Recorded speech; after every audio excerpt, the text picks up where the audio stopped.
Hello. ഇപ്രാവശ്യത്തെ എൻ്റെ ഓണം തളിപ്പറമ്പിൽ വെല്ലച്ചൻ്റെ വീട്ടിൽ വെച്ചിട്ടായിരുന്നു കേട്ടോ. അവിടെ ഇട്ട പൂക്കളാണ് ഇത്. എല്ലാവരും അവിടെ ഉണ്ടായിരുന്നു. വല്യമ്മ, ആപ്പൻ, മേമ, അനിയന്മാർ, വെല്ലച്ചൻ, വല്യമ്മ എല്ലാവരും കൂടിയായിരുന്നു ഉണ്ടായത്. എൻ്റെ അച്ഛനമ്മയും വന്നിട്ടുണ്ടായില്ല കേട്ടോ. പിന്നെ കുറേ വർത്താനമൊക്കെ പറഞ്ഞു ഉച്ചക്ക് ഫുഡ് കഴിക്കാനിരുന്നു. ഓണം എന്ന് പറഞ്ഞാൽ സദ്യയാണല്ലോ മെയിനായിട്ടുള്ള സംഭവം. അപ്പോൾ നമുക്ക് പപ്പടം, ഉപ്പേരി, നാരങ്ങക്കറി, വറവ്, കൂട്ടുകറി, അവിയൽ, പച്ചടി ഇതെല്ലാമാണ് കേട്ടോ കറി ഉണ്ടായത്. പിന്നെ മീനും ചിക്കനും അങ്ങനെ വാങ്ങാറില്ല. നമ്മളെ ഒരു സദ്യയിൽ അത് അങ്ങനെ പെടുത്താറില്ലല്ലോ, അങ്ങനെ കേട്ടോ.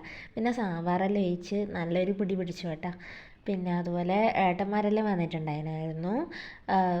നല്ലൊരു സദ്യയൊക്കെ കഴിച്ച് പിന്നെ പായസം അത് മെയിനാണല്ലോ. പിന്നെ അതിനിടയ്ക്ക് അനിയത്തി പറഞ്ഞ് ഞാൻ വിളമ്പിത്തരാമെന്ന് പറഞ്ഞിട്ട് ഓളാണ് കേട്ടോ എല്ലാവർക്കും വിളമ്പിത്തരാൻ നിന്നിട്ടുണ്ടായത്.